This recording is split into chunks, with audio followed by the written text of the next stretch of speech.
This week I saw a neighbor of mine with a t-shirt that said, "I look forward to the return of humanity." After the last 2 weeks in Texas, I think I know what she means. On the existential side, in that regard. And then on looking out at you returning to this sanctuary, I know what she means. Returning to some normalcy, returning to connection and community, being in each other's lives, which is such an important part of a faith community. We restore each other's humanity, which is such a big part of our faith. There's so much I want to talk about today. I can hardly organize my thoughts for you. I wrote and rewrote this sermon for the last 18 months, thinking we would be back. And then life kept changing and changing and changing, and so many losses and losses and losses. We've lost friends and relatives to death. We've lost a year or more of our lives. We've lost income. We've lost a sense of security. We've lost our ability to move freely through the world. We have lost a lot more. And it's all a bit overwhelming. It's hard to grieve millions of people's deaths. It's hard to understand what the world and our country is after 20 years post 9/11, when we were attacked by an outside enemy, and just months after January 6th, when we were attacked by our own people. It is hard to make sense of the world having an illness and all the dystopian climate change we see in every weather report. And yet today we need to grieve what is gone, but that is not the only task ahead. To lose, or the word lost, doesn't just refer to what is gone. It also means that which is mislaid, out of place, or dislocated. And I think in this nearly post-pandemic world, we might consider how to help each other find what has been lost. To point the way through the thicket, to help each other find ourselves again, to be relocated in the world. Finding what has been lost, repairing what has been broken, and regrounding each other into our lives and our communities. That is where our faith comes in. Because the word religion comes from a Latin word called religare, meaning to bind or reconnect. Religare is about mending what has been broken, recovering what has been mislaid, reconnecting what has been frayed. For some, religion is about maintaining old liturgies or dogmas or practices. That isn't what religion is about for us here at First Unitarian. I think we are about finding and repairing and relocating what is important in our spiritual lives. That means that it's everyone's task to reconnect ourselves with time and history and physicality and relationships. It means our faith work is to know that our lost world needs finding, and what we have all experienced and continue to experience is a call for guides and weavers of wisdom who don't just want to return to the old way, but seek to be relocated in a new place, with a new home in a disrupted world, without giving up on each other. That means that our faith task is to relocate in our hearts what we cherish and what cherishes us. To reconnect with callings to our deepest needs, not just our base needs. And to rest in secure places with people we can love and who can love us into speech.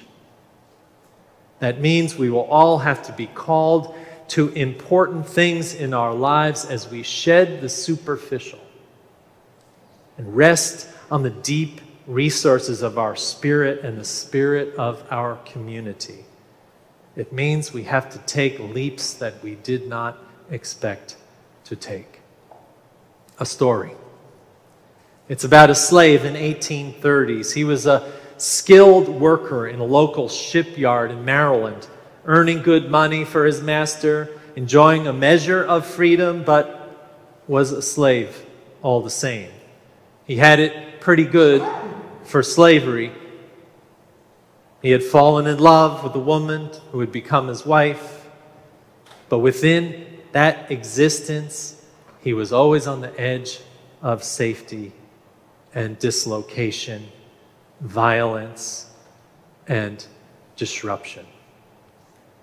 He knew that at any minute he could be sold down the river, a term referred to the slave convoys that traveled down the Mississippi River to the south, and that would kill him. So this unknown slave might have accepted his condition and disappeared into the past, leaving the status quo unchallenged, but he refused. You see, in the days of slavery, free black sailors, especially from other countries, carried documents with them to prove that they were free. They could move from port to port. These were the days before photographs. Officials would describe the man, his color, distinguishing mark or scar. And this slave had met a sailor who was free, who offered him his papers, even at the risk of his own freedom and life. To escape, all this slave had to do was board a train. Just step on a train, and if the railroad conductor didn't catch him and no one recognized him, he could be free. The decision to step aboard that train was everything. Just a step, except that it meant the difference between life and death, the difference between being forgotten, enslaved in a shipyard, or being the great Frederick Douglass, who went on to become a powerful voice for American liberty because he stepped on the train. Now, we aren't Frederick Douglass, nor are we in any kind of danger that he was in. But I think these times have called and call us out to answer the more important missions of our life. We have learned this year and a half how fragile all this is, and how we can remain comfortable or seeking comfort and know the life that we used to have. Or we could step on a new train. I know you know that I've been doing this. You read my name in the Washington Post and the Dallas News and the London Guardian these past weeks, standing up for the access to abortion because I stepped on that train years ago, encouraged by the women of this church who led the Roe v. Wade case to the courts, invited to the highest levels of advocacy nationally, and then one day a member of this church invited me to bless a woman at Southwestern Women's Clinic who was having an abortion. And I went and I saw how my volunteer time could be used to sit with hundreds and hundreds of women over the last 6 years who were having abortions. I received their stories as a chaplain, stories from college athletes trying to keep their scholarships, stories from 13-year-old girls lured into relationships with older men, Highland Park mothers of 3, Highland Park high schoolers, working poor women with abusive husbands or just a new career, women with fetal anomalies that would endanger their lives if they birthed the child, and so on and so on. And I saw the human impact of unplanned and unwanted pregnancy, and I decided that to be pro-life was to be pro the lives of the women in front of me, not pro the life of some unknown potential. And I stepped on the train to support the decision-making of these women and to receive the stories they told and to hear people into speech without hesitation for my own safety or my own regard. And believe me, I have received the hate mail and the messages this week. Mostly they are ideological diatribes with terrible theology, missing out on the complexity and tenderness of our lived lives. And I step on the train again and again. And I call on you to do the same. In your own way, if it only means coming into our community. Being called to reconnect parts of your life, no matter how difficult that feels, to commit your spiritual development after all we have been through to something rigorous, to join us in creating community of care and justice making and service to others, to find a train that you need to get on and not stand on the platform while it departs. For the theists in the room, that means living into that song of St. Francis of Assisi that begins, "Make me a channel or instrument of your peace, where God is the conductor of your life and you are ready to be led." And for everyone else, that means your life is not about you. You are about life. And all you can do is say yes to your life right now. That's all. That is part of restoring and refinding our purpose together.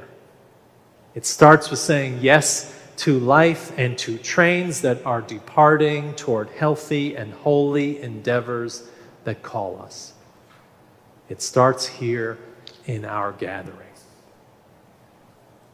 We gather in new ways this year, in new buildings, with new regulations and new programs. And we're calling this year Cherished, a year of rebuilding our community, recommitting to leadership that is deeply immersed in understanding racial inequity and covenanting in ways that lift up love. We are relearning and engaging with important leaders in our community around these topics and gathering to synchronize our voices of change and compassion. We are reacquainting ourselves. When we can, we will have meals together in which we will have conversations that are deep and spiritual. A year to cherish our being together. That we get to have spiritual lives that no one can tear from us. That we get to have agency in our lives that serves a higher power or calling. That is the luxury of our life together. We get to step on a train together, not to false promised lands, but to destinations of intentional spiritual learning, of justice-centered conviction, of dialogue and empathy and connection and courage and wholeness and joy and hope. That is what we are doing together this year. More in dialogue with each other than in programs that can fix us. More in fellowship opportunities than in overscheduled repetitions of what we used to do. More in trying to love one another than racing for the next thing to do. This requires that we know that despite all the challenges we are facing, as the poet Derek Mann writes, this life, this moment is the gift to cherish. Mann wrote a poem I can't resist reading to you today. It goes like this. He said, "How should I not be glad to contemplate the clouds clearing beyond the dormer window and a high tide reflected on the ceiling? There will be dying," he says, "there will be dying. But there is no need to go into that. The poems flow from the hand unbidden," he says, "and the hidden source is the watchful heart. The sun rises in spite of everything, and the far cities are beautiful and bright. I lie here in a riot of sunlight, watching the day break and the clouds flying. Everything is going to be all right. Now, friends, when I read that poem during the pandemic, I thought, I'm a little less optimistic than Mayan is. But then I read it again and again and again, and I realized that I know everything will be all right with my heart and soul when I remind myself to get on the train, to connect, to answer calls, to cherish each other, to be cherished, to join groups where love is made real in our relationships, to get involved, to show up when we can, to support and be supported, to keep our community strong, because the world needs rational, religious people with deep care for all. Someone asked me on September 1st, when all these crazy laws in Texas went into effect, where is the balm in Texas with all that's going on? The balm, that soothing balm. And I said, First Unitarian Church. Because the church calls us to be our best selves, to be instruments of peace and agents of life, to give and to receive, to cherish even when the storm clouds gather, and to know what it looks like. We look at the world we used to see and see it is changed, and still we say, this is the world we have. And believe me, friends, the storm has been chasing after me these last weeks. And I keep looking up and saying, aren't those clouds amazing? I have a train to catch. And I try to say that with my best Texas accent, but I fail at it. And then I say, what holds me is community. A community of cherishers. You. You who we have not seen for all these days except on those little windows on our computers.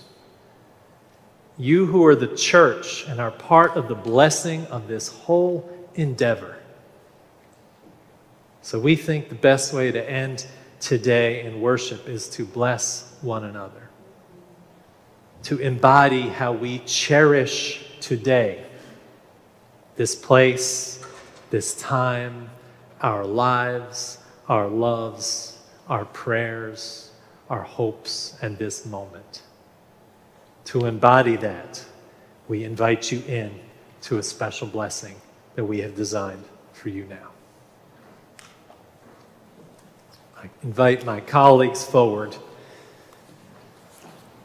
The rose has been an abiding symbol of love and compassion and beauty for this congregation over the course of many, many years. We have blessed children with so many roses. We give them to so many new members as a reminder that we are in this together through good times and thorny times. We return to this symbol of our congregation as we gather in this sanctuary for the first time now in over a year. We welcome the beauty and complexity of what it is to gather online and in person when our hearts are so full, our spirits so tested, our lives connected and disconnected in surprising and unexpected ways. Today we will cast petals of roses onto water as a symbol of the delicacy of this moment, the complexity of what it is to live in this time, the beauty and the impermanence of it all. If you are joining us online, you might want to place a hand on your heart or whatever way might physically embody this time of tenderness and resilience. All of us are tender with what we have carried, confronted, lost, discovered, feared, wrestled with, endured, and even thrived over the course of this year. Some of us have shouldered too much, and some of us have borne too little.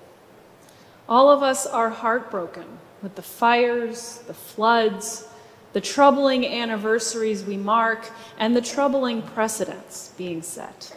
All of us cherish and hold things differently now. The touch of a friend, the smile of a stranger, long dinners unencumbered by strategies for safety, marching in the streets for racial justice, holding the hand of a dying loved one, sitting beside someone in a pew, a long hug of hello or goodbye. All of us are trying to find our way, even as the pandemic marches on. All of us long for transformational justice and life-giving institutions. And all of us have come here today in our clumsiness and our courage and our love and our longing to reaffirm that we are in this together in good times and thorny times. Today we cherish one another and this community of faith. And so we cast these symbols of love and beauty, delicacy and strength on the water like prayers. Prayers of thanks, prayers of lamentation, prayers for healing, prayers for praise. For those of you in the sanctuary, we invite the ushers to come forward. They will meet you at the end of your pew, and we'll ask you, if you wish, to take a rose petal or two and come forward and cast them in these waters as we build this altar of blessing and prayer. The ushers will direct you. Today we reaffirm that love guides us, that these times have tried us, but hope that lives inside us still leads the way.